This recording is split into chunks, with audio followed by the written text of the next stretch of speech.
Hi, this is Julie Drackett, your Worksite Wellness Manager, and I'm here to bring you your upcoming wellness events for July. This month, we have 3 challenges and 2 webinars. Our first is the 30-day Nourish and Flourish Challenge. Registration closed June 30th and kickoff meeting is July 1st. But if you are still interested in joining, reach out to me and I can get you connected with Polly to join in. This challenge is to choose one small action every day with either healthier eating, moving more, self-care, or stressing less. You receive a journal, weekly 30-minute accountability meetings, daily email tips with recipes, cooking demos, fitness tips, guided meditations, and more. If you complete the challenge, you are entered to win one of 3 self-care prizes. This challenge is open to all employees regardless of health plan status. Next up, we have our July Hydration Challenge. This runs July 1st through July 31st. This goal is to drink 48 ounces of water, it can be flavored, 20 days out of the month. No registration is needed, but you will need to download or print the challenge sheet, and the first 20 people to submit to the wellness team will receive a stainless steel water bottle. Drinking water helps boost brain power and energy, supports weight loss, improves complexion, flushes toxins through your kidneys, and prevents headaches. This challenge is open to all employees regardless of health plan status. The third challenge is called the 1 Week Flexibility Challenge. This runs July 21st through July 27th. You must register prior to the start of the challenge. You will receive a pre- and post-assessment link to measure your success. We will have live 10-minute stretching sessions via Zoom at 10 a.m. and 2 p.m. You only need a chair to participate. You will also receive a link to our YouTube stretching library to do stretches anytime during the week, and you'll receive a short presentation on the benefits of stretching. The goal is to complete 10 minutes of stretching every day for 7 days. Everyone who completes this pre- and post-assessment will be entered to win one of 3 yoga mats with printed yoga poses on it. This challenge is open to all employees and members on the Your Choice Health Plan. Next up, we have a mindful eating webinar on July 10th from 11 a.m. to 12 p.m. via Zoom. Experience ways to be present with food for weight loss, better digestion, stress management, enjoyment, and appreciation. This webinar is open to all employees and members on the Your Choice Health Plan. Last up, we have a financial webinar called the Ultimate Family Budget Blueprint. This is on July 17th from 12 p.m. to 1 p.m. via Zoom. Equip yourself with tools and strategies to create a sustainable household budget that works for everyone. This is open to all employees and members on the Your Choice Health Plan. All of these events can be found on the Manatee Your Choice website under upcoming events, as well as in our Wellness Wave newsletter and on our Facebook page. Reach out to any of us in the care team anytime if you have any questions. Stay tuned for our July's podcast called Members' Choice, We Asked and You Answered. Thanks, and happy July.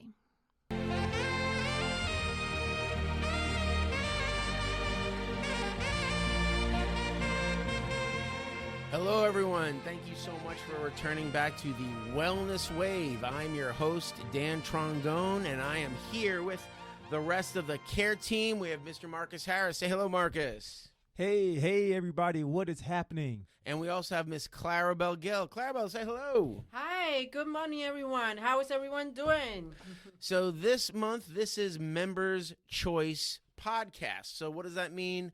The wellness staff took a survey of topics, and we're going to talk about various topics today. So I'm going to talk about stretching. That was a member's request.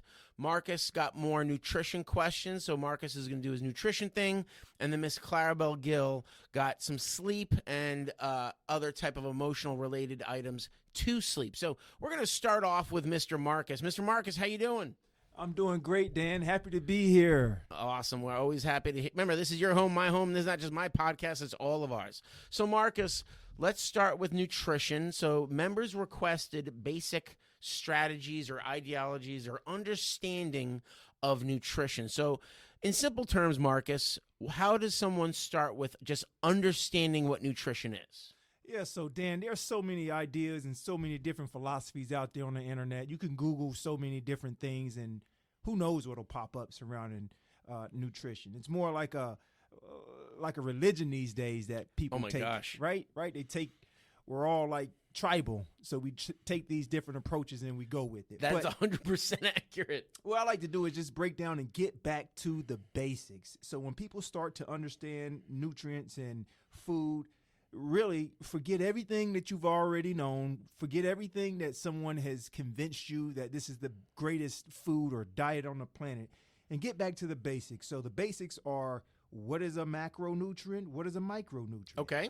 Carbohydrates, proteins, and fats are all our macronutrients. They're the big ones, the most important of them all.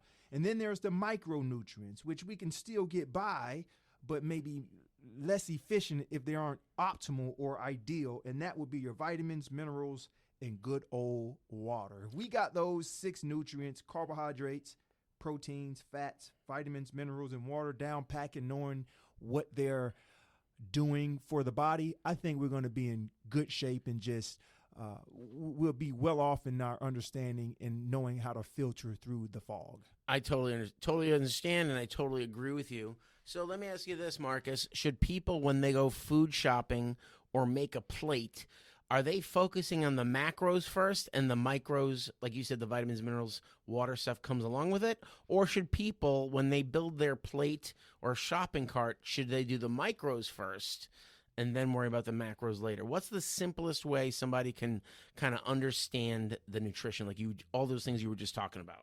Yeah, I think, Dan, it boils down to preference, number one. So what I may eat may be different culturally to what you ate when you were growing up. I think just understanding what foods culturally vibe with what you're intending to do. Do you want to maintain your weight? Do you want to have a more energy throughout the day? So depending on what it is that you're after, that's kind of what your food shopping list will dictate. So it definitely boils down to your preference and what you're accustomed to.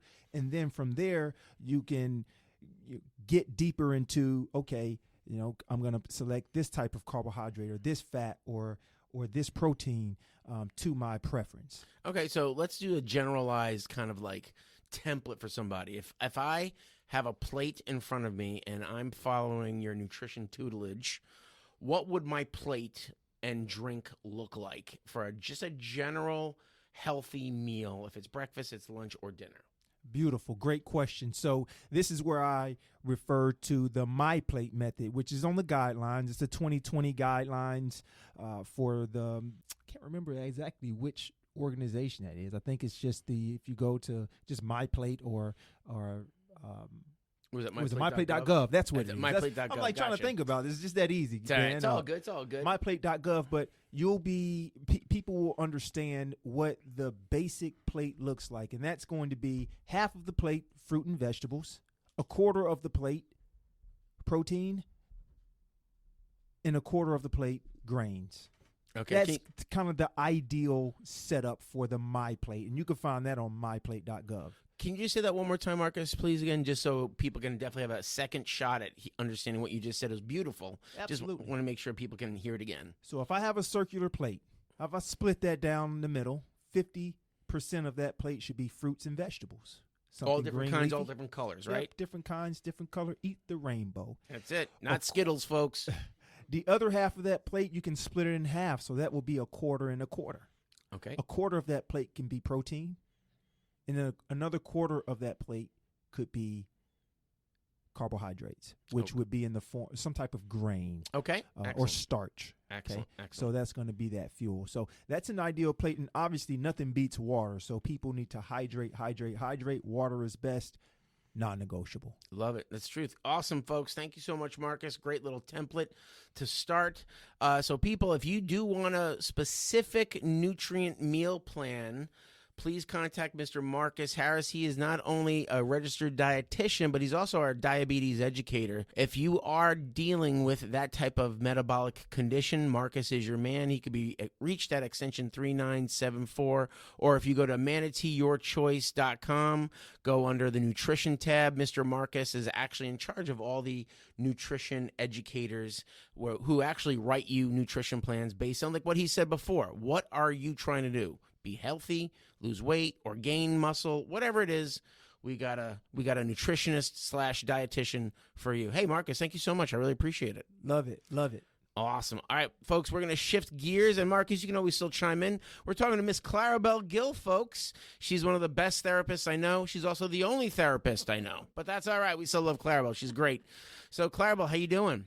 Good, Dan. Good. So today we are going to talk about sleep disorders related to mental health. Awesome. But first, I have to say that if you have any sleep disorder, please contact your primary doctor to rule out any other condition.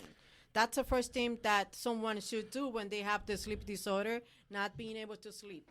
Okay? Now, Clarabelle, right? They're coming to you with, like you said, this You're not diagnosing this, right? No. Okay, not good. at all. Okay. So sleep disorder and mental illness go hand in hand. Okay. According to American Psychiatric Association, several mental health conditions are strongly linked to sleep disorder, and this relationship can be complex and bidirectional. Condition can be like a schizophrenic, bipolar disorder, Oh my gosh. PTSD disorder, depression, and anxiety disorder. Often, they all have sleep disturbance, and some of them have sleep problems can be exacerbate this mental health condition. So, Clarabelle, you're saying people with poor sleep, if they have these conditions, the problems get worse because they're having poor sleep. Is that what you're saying? Yes, Okay. yes. And because if the sleep disorder is related to any mental health condition, like let's say like the one I just mentioned right now, like PTSD, depression, anxiety. Okay. You know, like when you get depressed, like you're having a hard time falling asleep or waking up at night, waking up about 5 or 6 times during the night because you're not able to stay asleep. Like for anxiety, right? Mm-hmm. You worry too much about everything that's going on in your life, and everything that you think about it, like overwhelmed, been thinking about everything that happened at home, at work, or outside. What you do when you go to sleep, you're not able to fall asleep because you've been overthinking Right. about everything that is happening. So it screws your sleep up, and then it just makes the problem. It's like a slippery slope. Yes. You have these problems. You're trying to fix them with sleep, but the sleep is hindered, so you make the problems worse. Yes. Wow. And another one is for ADHD. ADHD, like usually when members take medication for ADHD, that's why it's get prescribed medication to take it during the day. So at night you don't take it, because what's happened is that your sleep will be deprived because you're not able to go to sleep. So, Clarabelle, when they see you and they're talking about, like I said, sleep or any of these dysfunctions with you, do you ask them, hey, are you taking the medicines that your doctor prescribed?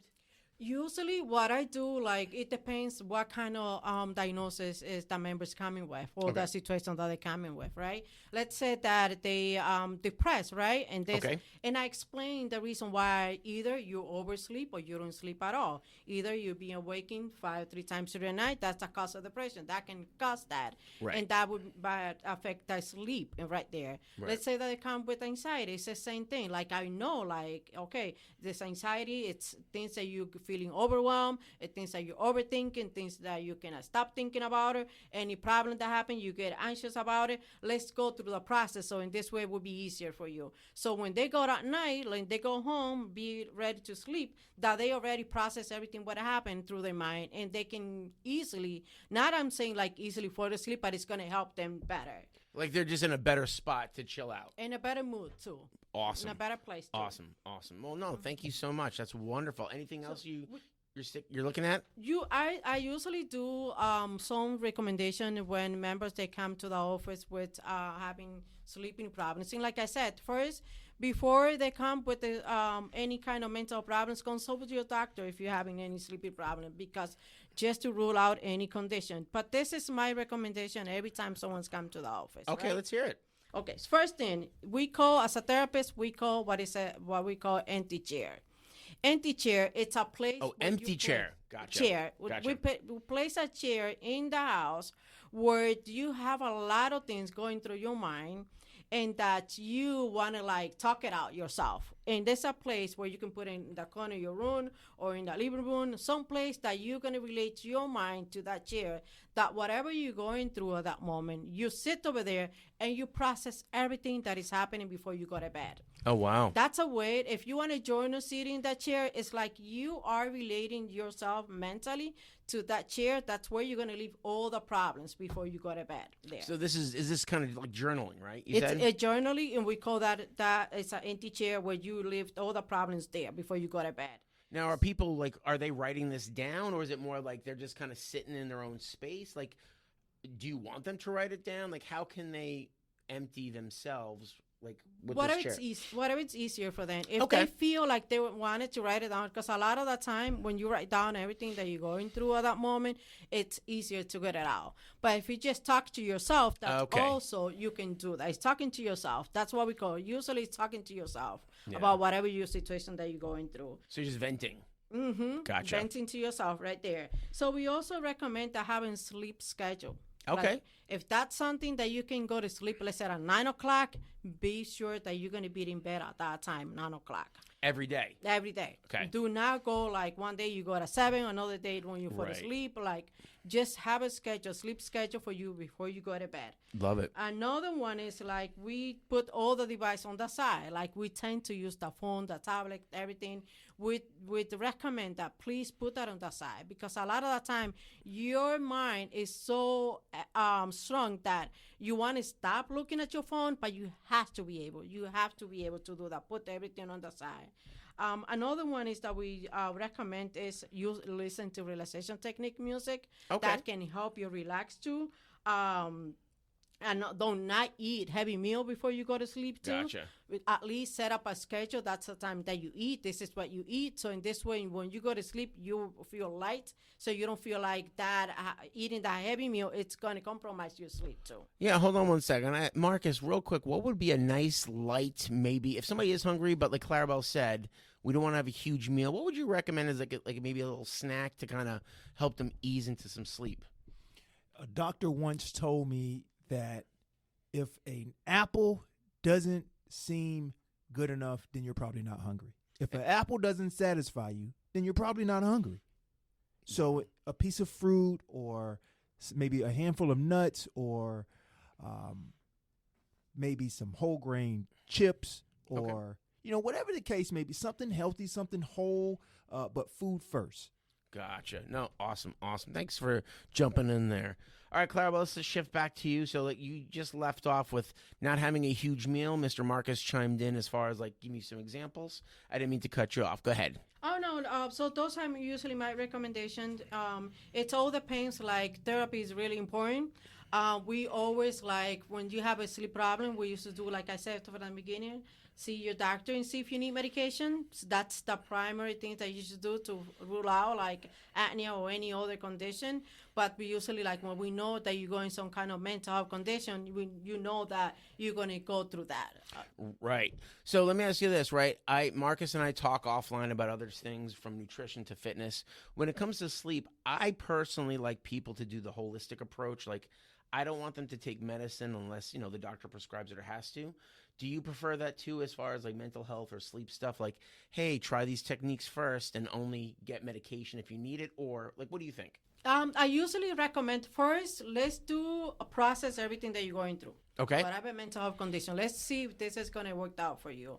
Let's put things in place for you. So in this way, your sleep can improve and can get better.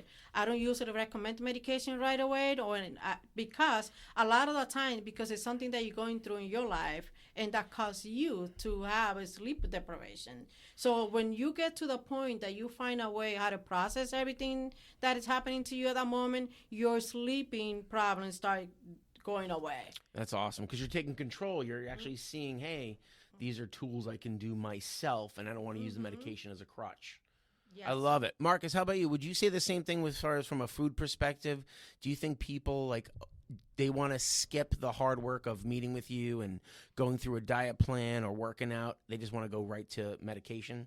Well, Dan, we live in a microwave society. Like, everything has to be right now, instant gratification. So, we do coach people to, hey, it's okay to take a step back and just enjoy the process, enjoy the ride, right? It's going to be some work.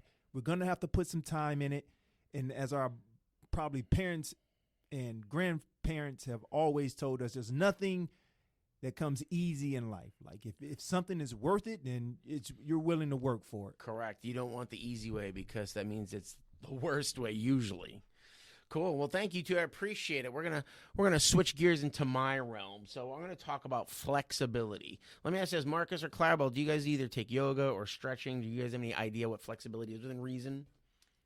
No. So in the past, I'm a lot like Clarabelle. The answer is no. But since the county now has that Align Smart program, I have been killing it. That's it. In my individual yoga routines. Love it. Love it. So I'm going to give people some basic ideas, right? Because this was a member's choice question. What is stretching? So stretching is the ability to take a body through a range of motion in order to complete daily activities of living without pain or discomfort, right?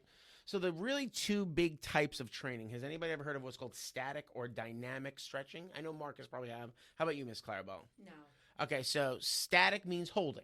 Right? You hold a stretch, normally about 20 to 30 seconds, and then we have something called ballistic, which is stretching with motion. People usually think of it as bouncing. Everybody thinks like stretching is going to prevent injury. Stretching will not prevent injury. I want to make sure that's 100% clear. I don't care how much you stretch. I don't care if you're diligent with your stretching. Stretching will not prevent injury. If you're going to get hurt, it's going to happen. It'll decrease the likelihood of an injury, but if it's a blunt force trauma, you're going to get injury. So there's two types of stretching. One's called static, right? You're holding a stretch in a position of slight discomfort for about 30 seconds in order to gain range of motion. Ballistic is where you're moving through your current range of motion where you feel the discomfort, but you only hold it for 2 seconds, come out of it, and then you go back into it. Think of like reps in a weight training session. I'm going to do 5 dynamic stretches, meaning I'll go down, try to reach for my toes, hold for a second or two, come back up, and then repeat that process. So there's 2 types of techniques. So mostly, according to the National Strength and Conditioning Association, that's one of me, the most used technique in a warm-up is a static stretch. But here's the problem. What do you guys think is the problem with holding things and holding things so much, in your own opinions? Clara, well, let's go in your world. If I hold on to this emotion, do you think I get desensitized to said emotion sometimes? I think so. Okay. Yes. Marcus, same thing with you, right? If somebody has a nutrition problem, let's say, they think all carbs are bad and they're holding to that strategy, you're like, wait a minute. Definitely that would be problematic. Okay. So in our world, right, static stretching is holding the stretch. Yeah, you get some range of motion, but the problem is you become physically weaker and not prepared for your workouts. So the National Strength and Conditioning Association have seen a 1% up to 3% decrease in power output. That's athleticism. Think running, jumping, sprinting. Now, I want people to stretch, but I want them to do what's called the bouncing or the ballistic stretching in the beginning because that's known to promote neurological stimulation or connectivity from the brain to the muscles to wake up, right? So I would do that in the beginning of the workout, kind of prepare the body to movement, and then do your workout. And at the end, I would switch to a static where you're holding. Why? When you hold things, things calm down. Okay, so studies indicate that static stretching protocol significantly reduce the ability to produce strength performance. But again, that's why we do the bouncing or the dynamic in the beginning. But then again, at the end of the workout, we will do these static holds. Think of yoga. Hey, hold a pose. You're strong in that pose, but the longer you hold that pose, it's kind of fatiguing, right? So you're sacrificing range of motion for strength. Well, you can do both. That's what's pretty cool. So that's the findings I want to tell people, right? If you're going to hold stretches, hold for about 20, 30 seconds. That's a static stretch. Do that at the end of the workout. In the beginning of your workout to kind of wake you up emotionally, but neurologically, cognitively, right? Your brain connecting to the muscles. Do the dynamic stretching where you're stretching with motion, where you reach the end of your range of motion. You hold it for a second or two. Where you feel that stretch, you come out of it, relax for a second or two, and then repeat that process. Think of reps of stretching. Now, does anybody here, like Marcus or Clarabelle, have you ever done yoga? I know Marcus is doing the Align Smart, but Marcus, have you ever done any type of dynamic yoga along with Align Smart?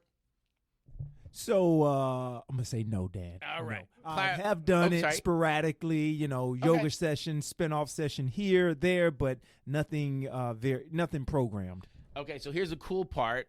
Before we go to Clarabelle, so Align Smart is pretty much scientific yoga, where you're actually doing dynamism, meaning you're stretching with motion. So that's your typical physical therapy / chiropractic.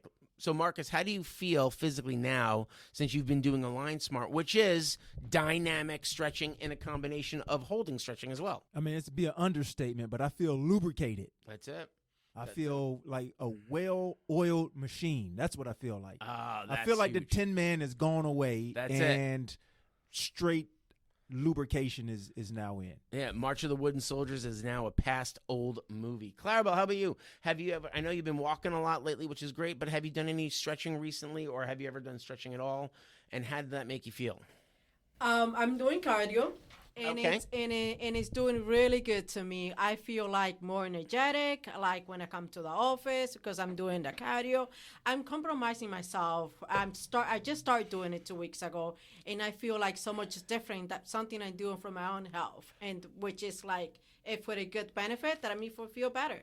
So check this out. Do you know walking is actually a form of dynamic stretching for your core? Really? Yeah, so think about it. When your arms go the opposite, go one way, and let's say your right arm goes forward, your left arm goes backwards, your legs are doing the same thing. And then when you take the next step, you're switching everything. So that in itself is a sense of dynamic stretching through your core, and it's actually one of the best things for your lower back. Nice. Isn't that pretty To cool? hear that. Yeah. Let me ask you this. Did that feel hard? Does it feel hard to walk? No, not at all. All right. Marcus, is it hard to do the Symmetry Align Smart stuff? Not at all. Easy peasy. Lemon squeezy. I love it. So awesome, folks. So there you go. You have two types of stretching. You have static, which is the stretching and holding for 20 to 30 seconds, known to decrease strength output, but you gain range of motion. Then you have the dynamic stretching, also known as ballistic, where you have these stretches with motion. Think of like reps, where it is known to have an increase in neurological connection, again, your brain to talk to your musculature, and you do have increased strength output. I would do dynamic in the beginning of your workouts to wake your body up, and then I would do static stretching, the holding stretching at the end of your workout to keep your body and mind starting to calm down and return back to normalcy. All right, folks, as always, I just want to say thank you so much to Mr. Marcus Harris, Miss Clarabelle Gill, valuable parts of our wellness team. I would thank myself, but then that means I have voices in my head and I have to go see Clarabelle. So everywhere you go, if you have a question, comment, concern about any of the services, please go to manateeyourchoice.com. If you want to meet with Mr. Marcus and you want to get a diabetes education session or a new regular nutrition session set up, he can be found on manateeyourchoice.com, also extension 3974. If you want a mental health session with Miss Clarabelle Gill, she is also on manateeyourchoice.com. Clarabelle, real quick, what's your extension, just in case I don't remember off the top of my head? 6408. 6408. Miss Clarabelle Gill for mental therapy. If you want an Align Smart session, if you want a personal training session, if you want lessons on how to dress snappy, you can reach out to me. I'm extension 30. Oh, no, it's not 3068. What is my extension? 3860. Sorry about that, folks. I'm the Wellness and Fitness Coordinator. And is also, if you want lectures, lunch and learn, like mini sessions at your work site, please reach out to me, Clarabelle, and Marcus. We can schedule something as long as we have enough time to show up to your work location to conduct all the services that we do in person, as well at your location or on podcast. Thank you so much, everybody. Have a great day.